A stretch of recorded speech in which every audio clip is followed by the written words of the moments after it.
سلام، كنتمنى انكم تكونوا في احسن الاحوال. اليوم جيت لكم بواحد الطبق اللي هو الكاتسو تشيكن، اللي هو طبق ياباني ديال اعداد الدجاج بواحد لاصوص اللي كتجي خطيره. الطبق اللي ممكن توجدوه في نصف ساعه، ما كيحتاجش انكم ترقدوه ولا تمغينيوه ليله كامله ولا 3 سوايع ولا 4 سوايع. بالنسبه للاشخاص اللي هما ما عندهمش الوقت وباغيين يحضروا اطباق اللي هي ممكن تكون في وجبه الغداء ولا وجبه العشاء. اول شيء غتحتاجوا في المكونات بطبيعه الحال هو صدور ديال الدجاج. ممكن تستخدموا حتى الاوراق مخليه من العظم. هنايا كان عندي نصف كيلوغرام من صدور الدجاج.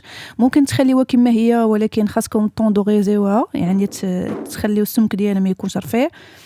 وهنايا انايا اختاريت انني نفيليها، رجعتها ديفيلي. ممكن تحتفظوا بالسمك ديالها، ولكن الوقت ديال الطهي غي طول ديالها. غنستخدم البيض، غنستخدم معاه الشابلور والدقيق.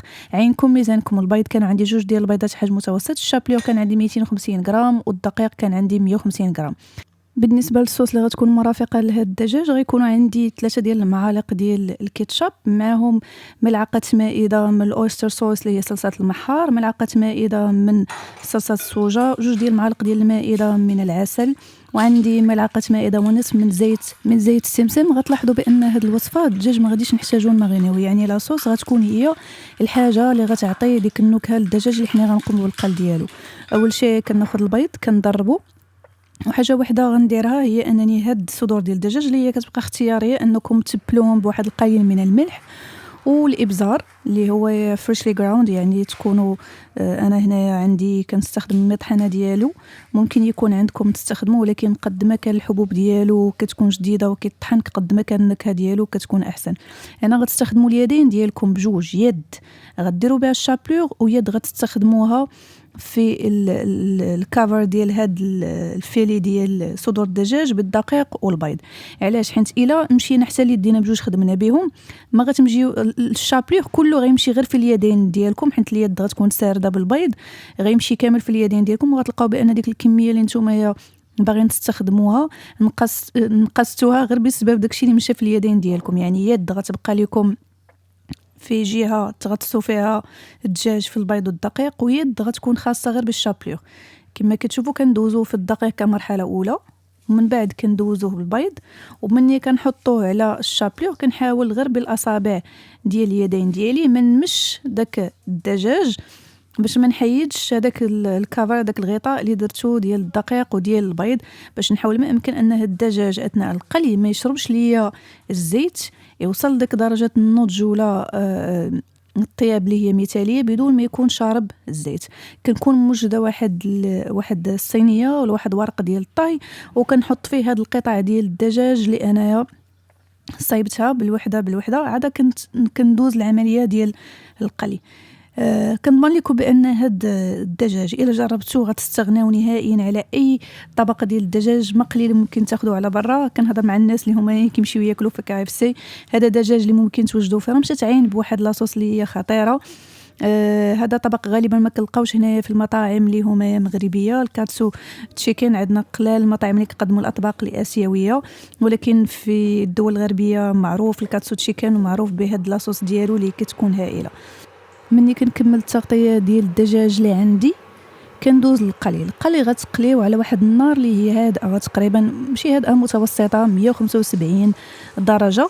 انا فيليتو باش ما ياخذش ليا مده طويله ديال القلي. الا استخدمت الصدور كما هي ما فيليتوهاش، المده ديال الطهي غتكون طويله، غتكون تقريبا واحد 6 ديال الدقائق على كل جهه. انا الحاجه اللي كنضمن بها ان الاستواء ديالو يكون عادل، ما ينشفش ليا وما يشربش الزيت في نفس الوقت، انني كنطهيه على درجه حراره 180، وكنبقى نقلب على الجوانب مره كل جهه كنقلب على طرف باش نضمن انه هكذا غياخذ واحد اللون اللي هو ذهبي موحد. القطعه كامله غتكون عندها نفس اللون. لما بغيتوش تستخدموا الشابلور ممكن تعوضوه بالكونفليكس برقائق الذره اللي كناخذوها في الفطور، غير نتوما غتقوموا بالطحن ديالها حتى ترجع زعما كتشبه نفس التكستور اللي كتكون هاد الشابلور، وغتستخدموها كغطاء لهاد الدجاج. كما كتشوفوا هذا هو اللون اللي كيولي عليه، ما كيكونش شارب نهائيا الزيت. البيض والدقيق والشابلور كيديروا واحد الكوفرتور، واحد الغطاء على داك الدجاج، كيعطيو واحد القرمشه مثاليه من برا بدون ما يكون شارب الزيت من الداخل. كنوضعو فوق واحد الرف باش هذاك ليكسي ديال الزيت اللي هو كاين فيه يحيد منه. وكنكمل القلي ديال الباتشز الاخرين اللي باقيين عندي حتى كنكمل القلي ديال الدجاج كامل.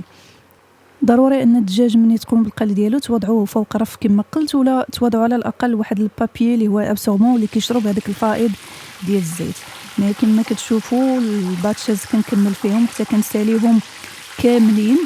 عاده كنقوم بالتقديم ديالو سهل بسيط. كنجيبوا واحد الاناء اللي هو غنحضر فيه هذيك لاصوص اللي قلناه مسبقا اللي هي كتكون من الكيتشاب راه كاين طريقه ديال الاعداد ديالو منزليه، ممكن نوريكم من بعد كيفاش كنحصلوا على الكيتشاب اللي هو رائع غير عن طريق الصنع ديالو الاعداد ديالو في المنزل. غنضيف صلصه الصويا، غنزيد عليها صلصه المحار، وغنزيد العسل. اللي ما عندوش عسل طبيعي ممكن يستخدم في العوض ديالو السكر، يعني غيستخدم واحد الملعقه ديال المائده ديال السكر حبيبات. وكنضيف زيت السمسم. زيت السمسم كيبقى اختياري، اللي ما عندوش ممكن ما يضيفوش. الاساسيات في هاد لاصوص هي هاد الاشياء اللي تكلمت عليها، هي صلصه المحار، صلصه الصويا، والكيتشاب والعسل. كما كتشوفوا كنقوم بالتقطيع ديالو. شوفوا راه جوسي من الداخل، محتفظ بهذيك العصاره ديالو، ما مشاتش منه، حيت قليناه بطريقه اللي هي مثاليه بدون ما هذيك الدسم اللي هو فيه الداخل انه يتبخر. وكنقدموه بهذه الطريقه مع لي صوص في دي بول اللي هما فرديين ولا بول اللي هي جماعيه، كيبقى لكم الاختيار. هذا طبق اللي ممكن ترافقوه مع بزاف ديال الاطباق، ممكن ترافقوه مع العجائن، مع لي سالاد، ممكن ترافقوه مع البطاطس المقليه ولا البطاطس اللي كنا حضرناها في الفيديو اللي كان قبل اللي هو ديال الهاسلباك، ولا ممكن ترافقوه بالخضر اللي نكونوا بخرناها. هكذا غيكون عندكم واحد الطبق اللي هو متكامل ما ناقصه نهائيا حتى شي حاجه. هذا الفيديو خصيصا للاشخاص اللي عمرهم ما دخلوا لا كويزين، ولا الاشخاص اللي هما مبتدئين في الطبخ، ولا الاشخاص اللي هما بسبب العمل ديالهم ما عندهمش الوقت اللي يقضيوه في المطبخ واحد المده ديال ساعتين ولا 3 سوايع باش يقوموا بالاعداد ديال اطباق معينه. طبق ديال الدجاج المقلي اللي هو الكاتسو من بين احسن الاطباق ديال الدجاج اللي ممكن تجربوهم، احسن ب1000 مره من الاطباق اللي ممكن تاخذوها على برا ديال الدجاج المقلي. وفي نصف ساعه ممكن تحصلوا على واحد الطبق اللي هو هائل. كنتمنى ان هذا الفيديو يكون نال الاستحسان ديالكم. اللي كيشاهدني اول مره كانت معكم مريم في القناه، يفعل زر ديال الجرس ويشترك، واللي يعجبو الفيديو يبارطاجيه مع الاصدقاء ومع الاحباب. وانا نقول لكم كيف ما العاده نشوفكم في فيديو جديد مع وصفه جديده ان شاء الله.